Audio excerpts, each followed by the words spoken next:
అందరికీ నమస్కారం అండి. ఈరోజు ప్రెస్ మీట్ పెట్టిన కారణం ఏమన్నా కమిషన్ సార్ నిన్న 8:30కు రాత్రి ఫోన్ చేసి రఫేల్ జెండా వచ్చింది ఇస్తామంటే ఈరోజు వద్దు పొద్దున్నే తీసుకొని రామని చెప్పినాం. కమిషన్ సార్ తీసుకొని రమ్మని మాట్లాడాలి అని చెప్పినాం. కానీ పొద్దున్న 10 నుంచి మేము 12:30 వరకు ఉన్నాం. కానీ సార్ రాలేదు. 12:30కు పోయినా మళ్ళీ 4కు వస్తాం రమ్మని చెప్పినాం. కానీ ఇప్పుడు 4:30కు వచ్చినాం మేము. సార్ మటుకు రాలేదు. సీసీని పంపిస్తున్నారు. సార్ని రమ్మను కమిషన్ సార్ను మాట్లాడాలని చెప్పినాం. కానీ రాలేదు. సార్ కానీ ఇప్పుడు ఉన్నాడు, ఆఫీస్లోనే ఉన్నారు. కానీ మా దగ్గరికి 2 సార్లు పంపించినాం మనుషులను, కానీ రాలేదు. ఎందుకండి మీ ప్రజల విషయాలు మాట్లాడేదానికే కదా మేము రమ్మని చెప్పేది.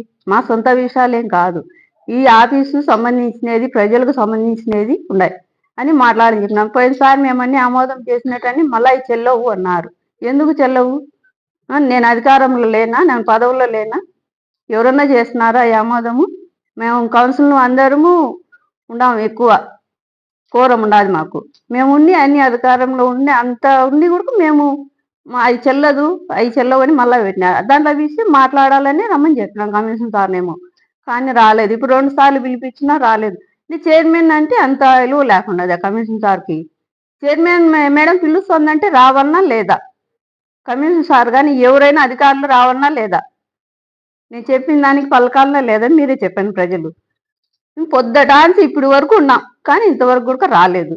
అది ఒకటి. నేను మహిళను బీసీనని నా మాట కొంచెంగా విలువ లేకుండా చేస్తున్నారు. నన్ను ఎంత బాధ పెడుతున్నారో అంత బాధ పెడుతున్నారు ఈ కమిషన్ సార్. వచ్చినా నెల ఎట్లే చేస్తున్నారు. ఈ వదిరాల్ రెడ్డి వస్తారు, ఎమ్మెల్యే గారు వస్తారు, ఏదో ఒకటి పెడతారు, వాళ్ళ మాట వింటాడు. కానీ కమిషన్ సార్ మేము చెప్పేది మటుకు చెయ్యడు, మాట్లాడు. అసలు వాళ్ళ ఇష్ట ప్రకారమే చేస్తున్నారు. ఇప్పుడు వాళ్ళ కింద పనిచేస్తున్నవా ఈ ఆఫీస్లో పనిచేస్తున్నారు ఆ కమిషన్ గారు. మహిళ అని నేను బీసీని మేమే అనలేమనే కదా. ఈ స్థానంలో ఎవరైనా మగవాళ్ళు ఉంటే ఇంత మటుకు మాట్లాడతారా కమిషన్? అంత మటుకు వాళ్ళకు రివర్స్ తిరుగుతారా? అది మహిళను నేను బీసీని అని నేను ఏం అనలేనని మా ఇష్ట ప్రకారంగా వాళ్ళు ఎట్లా మాట్లాడితే కొండారెడ్డి ఎమ్మెల్యే వరదలారెడ్డి వాళ్ళు ఏది చెప్తే అది చేస్తున్నారు. ఇప్పుడు లేని పొద్దుటాంచి కాయలు కూర్చున్నాం మేడం మేము కమిషన్ సార్ కోసం, కానీ రాలేదు. ఎన్ని మాటలు పిలిపించినా రాలేదు. మేము ఈసారి మీటింగ్ జరపాలంటే వచ్చి రఫా జెండా ఇచ్చి మాకు అన్ని సమస్యలన్నీ దాంట్లో ఉండేటని చెప్పి ఆయన మేము చెప్పినటన్ని పెట్టి చేస్తే చేయమను, లేకపోతే ఇంకా అతని ఇష్టం.